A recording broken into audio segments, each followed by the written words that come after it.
Cruise.azın değerli dostları, müşteriləri, Brilliant Seas gəmisində Schooner Bar, bir neçə barın və restoranın olduğu məkana giriş hissəsidir. Çox maraqlı bir giriş var. Deməli, belə bu forma qayıq. Üst tərəfdə belə bir dizayn var. Həmən sağ tərəfdə köhnə atmosfer verilmiş bir geminin, burada ne var? İçki boşkalarıdır, gem çekmeleridir, Brezilya'dan kofedir. Bak, bu şekilde ve de ayrıca burada bir böyle bir mekan.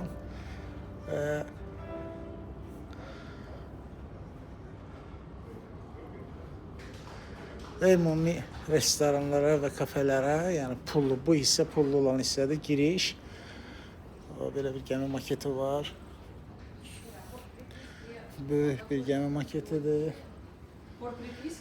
Və Schooner Bar'ın bu hissəsində bu kifayət qədər fərqli bir dizayn və Chops Grill restoranıdır.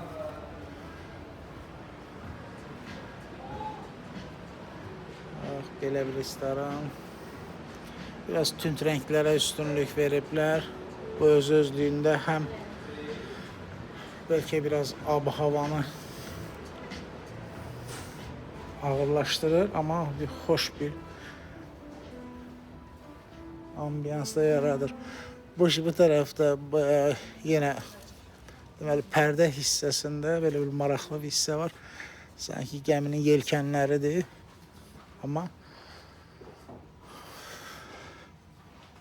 bir interior olarak böyle bir farklı bir ambiyans var. Bu da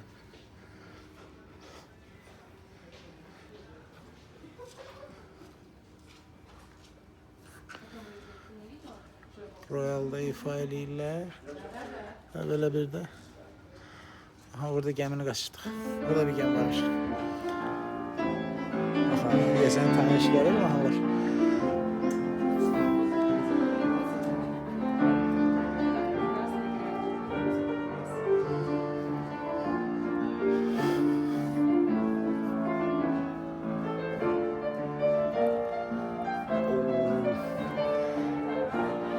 Burada çok büyük bir gemi var.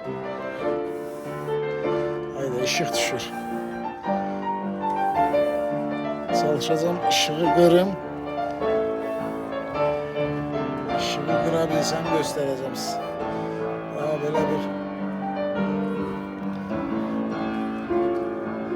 gemi əsgərləri eminəm ki, çok sevirlər onları.